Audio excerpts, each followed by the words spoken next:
Hello and welcome into A Slice of Life with me, Eugene Low. It's on 938 Live. Thank you very much for joining me. And it's your dose of do-it-yourself motivation this afternoon. We're chatting with Yasmine Khater. She's a business and career coach and motivational speaker, and she's going to tell us more about how we can unleash our superpower for the art of living on purpose. And Yasmine is a career and business mindset coach, and she's currently council member of the ICF Singapore chapter, a non-profit credentialing body for the coaching industry. So, unleash your superpower for the art of living on purpose. There are quite a few keywords in there. First one, unleashing. How can we release that, essentially release that potential that's really in all of us, right? And that superpower. You know, why is it so super? The art of living on purpose. So tell us more about these. First of all, just tell us more about these keywords there. Unleash. All right. So I think actually the thing is, most of the time we're looking outside for different things, but actually we all have a lot of things within ourselves. But we're covering up through fear. So although it's there, we just hide it up by layers and layers and layers of different things that cover it all up. We keep suppressing it. We suppress it, we put it all the way down, and although it's there, it just kind of stays there. And the reason why it's superpower is because each one of us are different, right? Me, you, like the guy down the street, the security guard. So we're all X-Men, we're essentially. All our own X-Men, our own superpowers. You can pick the character you want, but you are that person. But if you don't think that you are, then you can never be that person. Yeah. And those things don't have to be in terms of like Batman or Spider-Man, but it could be in terms of, you, for example, in terms of communication and being on the radio, entertaining people. That's a huge superpower. Not everyone can do that, and that's great. But the problem is many people believe that their superpower is a liability rather than an asset. Yeah, exactly. And people actually try to hide that. So, for example, even my own personal story, like I was really, really shy when I was a kid, extremely shy. And I was shy because I was uncomfortable. Like I come from a cross-cultural family. Like my mom's Singaporean, my dad's Egyptian. I live in a different country. So I always felt like, I didn't fit in. So if I don't speak out, nobody can actually know that I don't fit in. And I kept on telling myself that. But over time, what I realized is the reason my whole experiences that I've had so far makes me who I am. And I shouldn't actually try to hide from that for not being like everyone else, but try to embrace that. And when I started doing that, people started to say like, wow, that's really, really inspiring. And I'm like, but I'm just becoming myself. And the last thing in terms of the art of being on purpose is I believe that everyone's purpose is to become themselves. Like that's all it is for us. Like if you're great at communication, then do that. Become a DJ, become a VJ, with all those things. If you're great at filming, do that. That's your purpose of life. But you have to just become and fit into the skin that you were actually born with. Yes. I mean, it sounds counterintuitive, but most of us kind of like try to be other people when really the easiest thing is to be ourselves. We keep resisting ourselves. Why is that? It's because of the fear thing. And the fear thing comes from, I call it the should, ought, and true self, right? We should be something. So our parents, our society, our government, the news are telling us, you should be that. So you should be a banker, you should be a lawyer, you should be a doctor, you should be an engineer, because those are like good things. And if you don't, then you're not as good as somebody else, right? So we're being told by everyone around us, our teachers, our parents, everyone, that we should be something. And then the second thing is we ought to be. So we look around us and, we think, I ought to become smarter at math, right? Or I ought to become smarter at, writing. But if you don't, who cares? That's not what you're supposed to be doing. So, I love the quote by Einstein. He says, if you judge a fish by how he can climb a tree, he will always be an idiot. And that's the ought self, where we're trying to make ourselves become the fish climbing the tree. But we're always going to fail because fish don't climb tree. Like that's just the reality of the situation. And of course, often we see people with those qualities, and we see how they are admired and adored, and then we feel we desire that as well, and that's why we try to emulate them. Yeah. When ultimately we realize that we don't really need this kind of adoration because it's quite artificial, it's fake, it's external, it's fleeting, and the only kind of adoration should come from ourselves. Yeah, because that's the only thing that we can maintain. So that's actually a good point. So I always talk about like confidence, and fearless for me is about confidence. But most of the time, people think confidence is actually proving to everybody else that they're the right person. like you're the best person at something. But for me, confidence and being fearless is actually improving. To realize that wherever you are, that's great for today, but tomorrow, the day after, you have to improve. But if you're in the state of trying to prove to everyone else why you're awesome, you're never going to become awesome. You're proving to your boss, you're proving to your parents, to your boyfriend, to your girlfriend, to your husband, to your wife, to your children, to anyone. You're just proving to everyone. Yes, it's exhausting. It's exhausting. But the problem is everyone is doing it. It's amazing. Yeah, and while you're proving to these people, what you can do and all that sort of thing, you're just neglecting what really makes you happy, because, there could be quite a conflict between what other people want from you and what you really want for yourself. Yeah. And there's a really scary statistic by Gallup, which is a HR agency, and they discovered that 95% of people in the world hate their jobs, right? 90%. 95. Oh, gosh. So out of 10 people in the room, 9 of them probably will hate their jobs, right?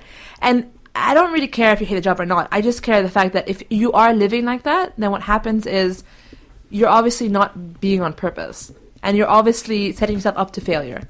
And you're not unleashing your superpowers, and you're just living in fear the whole time. That's very interesting because, of course, job satisfaction is a huge thing everywhere, as well as in Singapore, and the thing is, people do know about, fulfilling yourself at work and that sort of thing, but still, so many of us find ourselves trapped in these jobs. Why is that? And we'll talk about that later on, and how we can kind of mitigate that. Some people feel that they just absolutely have to, but how can we make it just that bit better, for you?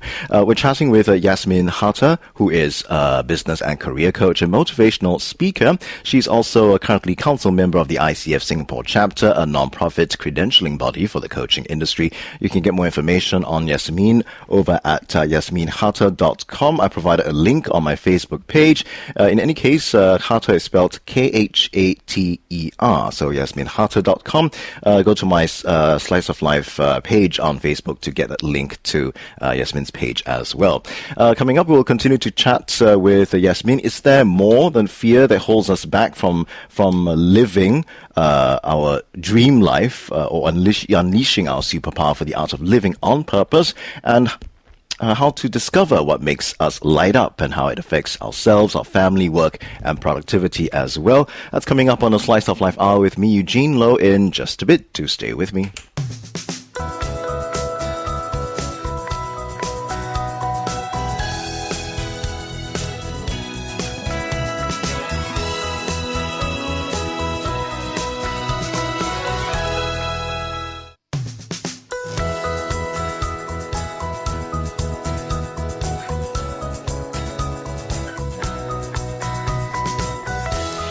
We're unleashing our superpower for the art of living on purpose. And yes, we're all X-Men with our own unique superpower lying dormant inside all of us. Some of us feel that our power is something that is good. It's an asset. And so we flaunt it, we develop it, we enhance it to our own benefit. But many of us actually feel that our power is a liability, something that to be ashamed of, perhaps because of conditioning from the people around us, from our caregivers when we were younger, whatever. The messages that we receive from the media, from other people as well, that been telling us that certain powers are good and certain powers are not so good. So we try and suppress our true selves all through our lives, and then we try and impress other people, and ultimately it's so tiring.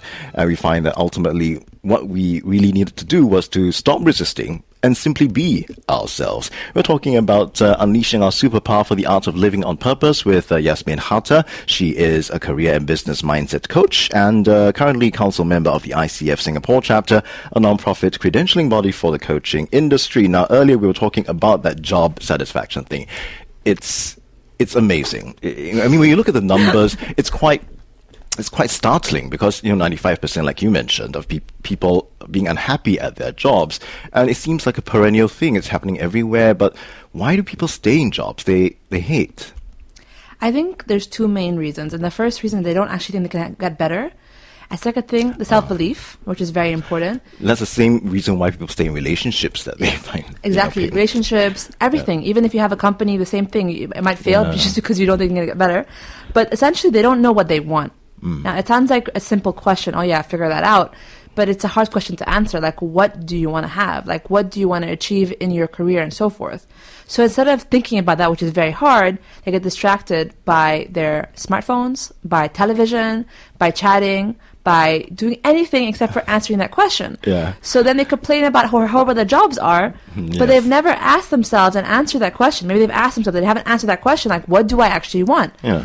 And many of the times, your job may not be the problem, it may just be you, right? So I'm actually writing a book about It's all right. Please go on.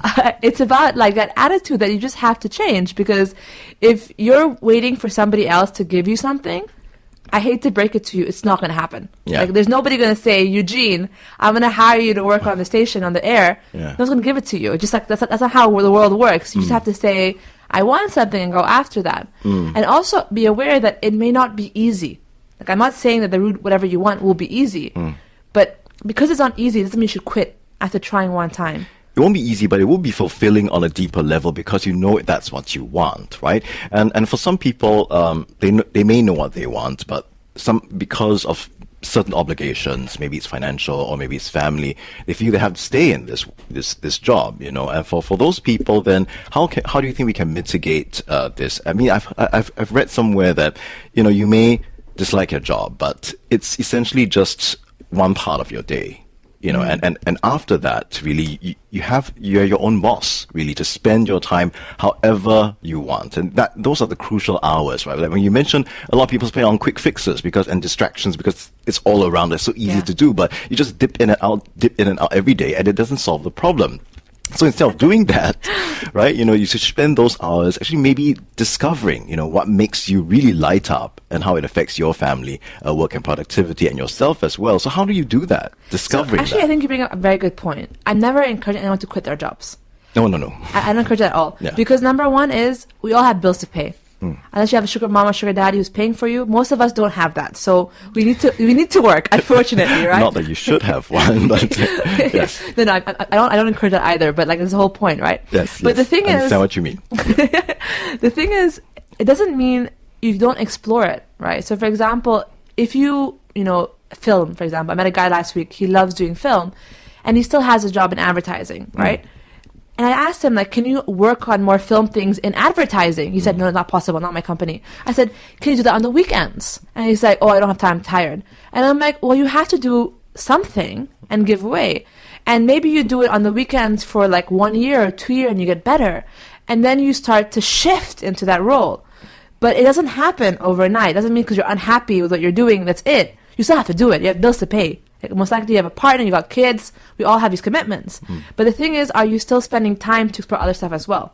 And most people don't, because it's just easier to complain, right? Yes, you can be creative about it, right? You can sort of like link your job and your interests together, like you mentioned. And for example, if you're in a job that maybe doesn't require you to really interact much, you can start something that is more socially interactive in the office, or maybe if you like talking or presenting on stage, volunteer for more of these things. It's just, you know, how you yourself have to be proactive about it, right? And it's all about experimentation as well, right? Because the more you try, the more you get an inkling of what's, you know, what truly fulfills you inside, and then you can do more and more of it. It's a evolutionary process, like you mentioned. Yeah. And actually, for me, when I was starting off my business, I did it alongside my job. I didn't quit my job. I was working in oil and gas, so like a whole different industry. But I got certified with the ICF. I started having some clients on the side. And then when I tested, actually, I wanted to do this, then I made the leap. But when I made the leap, I was already making more than my income making the leap. So it was not a fear-based leap. It became actually like, oh, okay, well, I'm actually making enough money. I can make the leap now. Great. How good for you. But to be honest, it was 1.5 years of extreme work. I was really exhausted because I was working 12 to 14 hours in my job.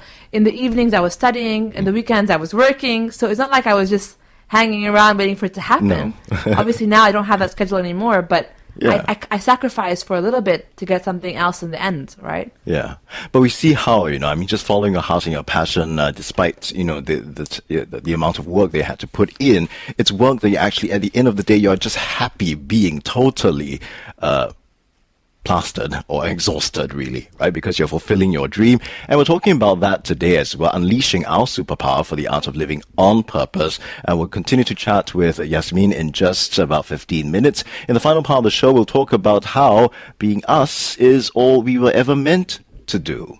On a Slice of Life hour on 938 Live, I'm Eugene Lowe. Do stay with me.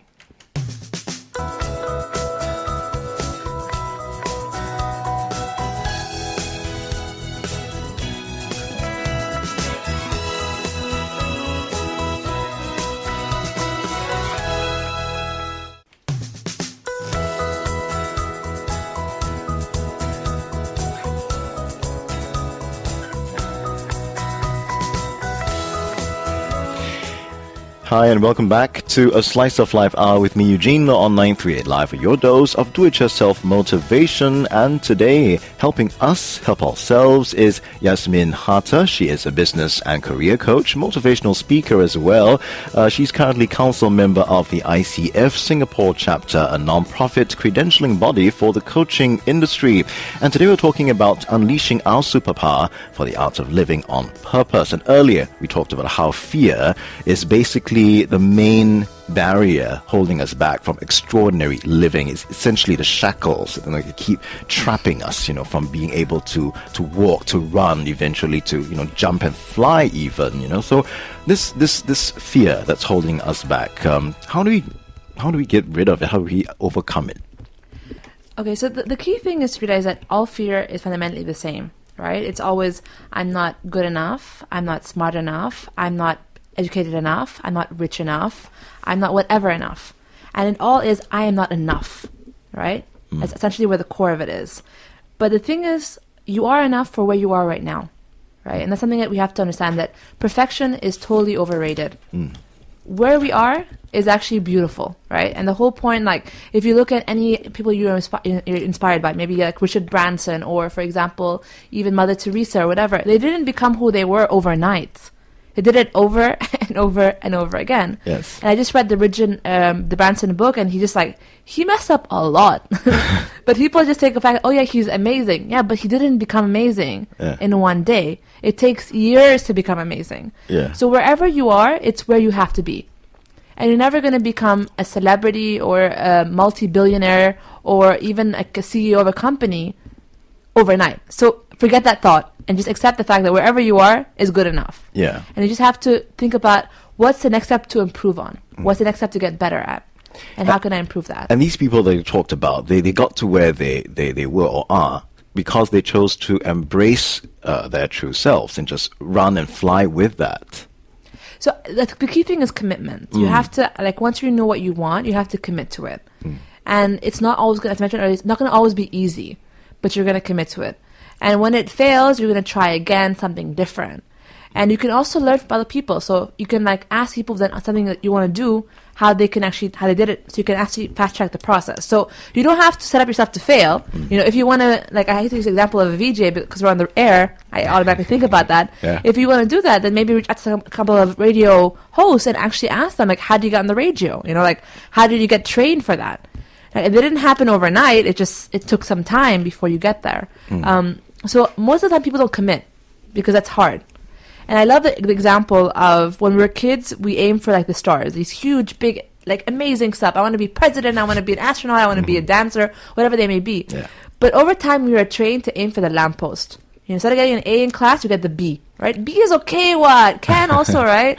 Or instead of becoming a manager, okay, executive is also okay. So instead of aiming higher, we just aim for what's easier. And actually, the lamppost is very competitive because nobody's aiming for the stars. Nobody's actually making that work. So actually doing whatever you want to do is actually very easy if you commit. That's a key thing. You have to commit. Commit to whatever you're doing right now? Commit to what you want to be doing. Right. Okay, no matter what, the perception of it is. Because very often, all the time, really, the perception is the key barrier. How we see ourselves, how we see our jobs, how we see, the world is, and we mentioned earlier about when we keep repeating those phrases to ourselves, like, I am not good enough, I can't do this, I can't do that. It just retards our abilities. Yeah. It's completely true. And I think the part that most of the time I find with my clients is they're not actually aware of those words. So when we're working together, I say, oh, I can't do that. And then I actually ask them, really, can't you? And they're like, no, I can't do that. And then we start to discuss like the different ways of doing that. And they're like, actually, I could do that. But we keep on telling ourselves, I can't, or I should be, or I'm not able to, like different variations of it. Yeah. Or I'll do that later. Yeah. Or I'll start a company in 10 years' time, in 20 years' time. And I'm like, okay, fine. I'm not trying to push you to do it right now, but what's stopping you? And what do you have to actually do the next year to actually have it faster? Yeah, and often when we think about I am not good enough, we often add something in the middle there is I'm not good enough for. Yeah. And it's often for someone else or for the world or for this whatever this thing that I'm looking for. When really when we think about I'm not, we should be thinking I'm actually good enough for myself. Right now, and that line of thought is very empowering because immediately you have this weight is lifted from you, all these expectations, and it's that very lifting of those expectations that actually moves you forward. Ironically, when we think what I have right now, what I am right now, is just perfect. We talk about perfection, right? Yeah. And how perfection, like you mentioned, is overrated. You don't like it's overrated, but when we think about how we are actually perfect right now, that is the perfection that actually moves us forward and helps us to do better in life. Yeah, completely. And like, for example, like I wasn't the smartest kid in school. I have learning disabilities, I have dyslexia, I have ADD. So like I didn't know what's happening as a kid. I just had these problems, right? But I look at my friends who were much smarter than me in school. I look at my friends who were better at university, who got better jobs. And actually, they're not doing better because they're like aiming for perfection. Like I have one of my best friends, she's the smartest kid I actually know, but she won't try anything. Because she knows that if she follows someone else's rules, that she'd be perfect. But when she kind of goes out of there, she's not comfortable there. But for me, I'm like, I fail a lot anyway, so big deal.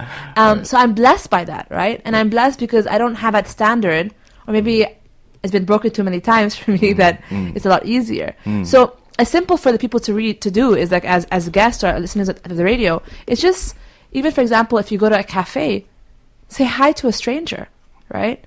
It has nothing to benefit you at all. But just practicing talking to a stranger and just saying hi and just walking away afterward, that's fine, is getting you uncomfortable, right? Or even, for example, say asking, like I used to go to the store and say, like, can you give me a discount? I didn't care if they gave me a discount or not, but I was practicing that muscle, that actually I'm okay to be uncomfortable, but do it anyway. So we can practice actually becoming more fearless in small things every day, right? Even when it comes to asking a stranger in the office for lunch. Like, hey, you work in finance. I never spoke to you before. Let's have lunch together. There's nothing important to do that, but the idea is getting uncomfortable and doing it consistently. So when the bigger things happen, you're not so much afraid of doing that anymore. I see. So it makes us more, flexible as well, and better able to deal with, because life is unpredictable. Completely. Right? There was a crisis financially that happened. People lost their jobs. Like, you can't predict that. Like, this is strange. I mean, we live, and many of us live our lives thinking that life is predictable. That if I do this, this will happen, and then that will follow that. And then, the A plus B equals C all the time when it really doesn't. And that's why we can't like restrict ourselves, and we have all these cages, and your friend has those standards as well, right, that she feels she can't break out of. But why not?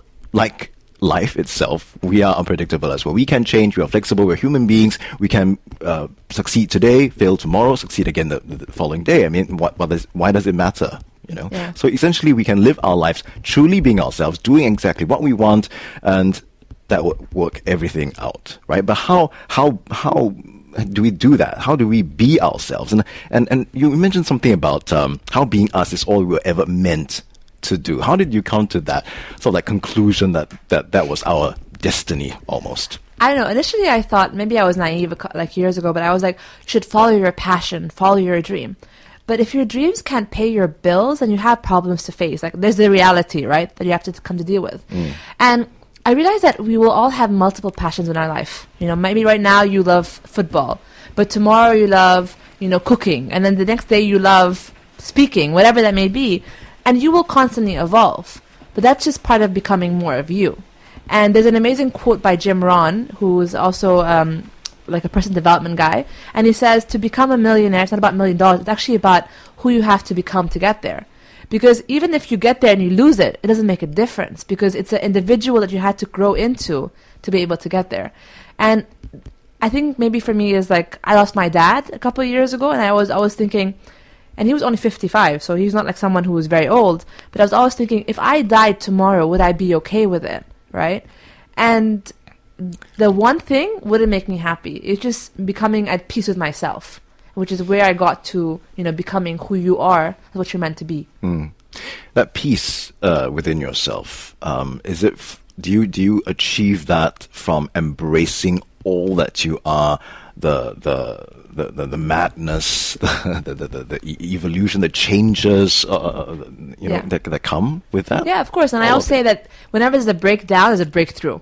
So when you feel terrible, just hang on, because it's like, enjoy it. Enjoy it, because like when my dad died, like I went through a depression. I went through a depression for about 2.5 years, because like he was my rock, and all of a sudden he wasn't there anymore, and I just felt like, oh wow, like that's one big part of my life, like it's gone, right? And because of that depression, I became who I am today. And now I look back at it and I'm thinking, oh my gosh, I'm so blessed. Not to lose my father, but I'm so blessed that God gave me that experience at that time. So whether, you believe in God or not, it doesn't make a difference. The whole point is whatever breakdown life gives you, embrace it, right? If you get fired, hopefully not. But if you do get fired and you have an emotional breakdown, then like it's a time to explore what else you want to be doing, or something else. It's during those times, right, when you kind of like wake up and realize that there is so much in this world and life that is on offer, that's available to me. How did I ever get caught up with, why can't I be this? Why am I not good enough for that? Or, what is my passion? Why aren't I perfect? That was so myopic, when you, on hindsight, when all of that is available out there for you to enjoy, to savor, to appreciate, to share.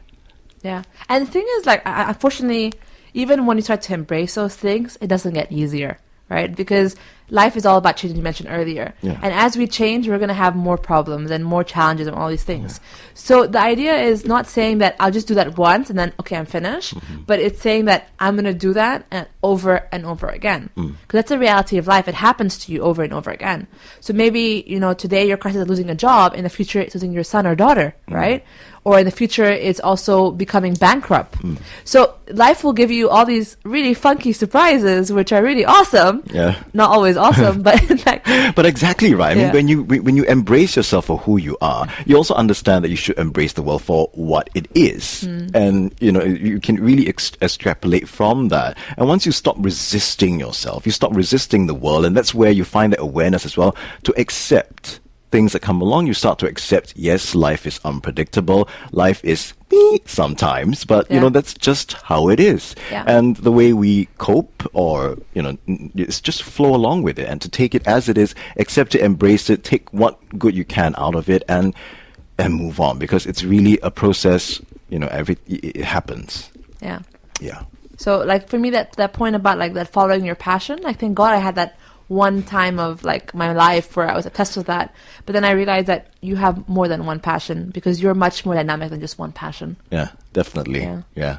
Thank you so much, Yasmine, for coming in and sharing your insights with us today. No worries. Thank you so much. And also, if you want to actually do a 14-day fearless challenge, I have a free one on my website, and that will get you to practice becoming uncomfortable.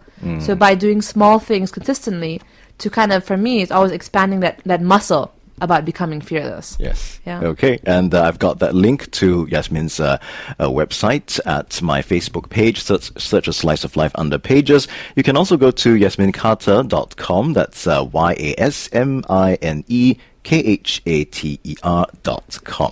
Yasmine Khater is a business and career coach, motivational speaker as well. My guest today, she's also currently council member of the ICF Singapore chapter, a non-profit credentialing body for the coaching industry. Go off and unleash your superpower for the art of living on purpose. I'm Eugene Low on the Slice of Life on 938 Live.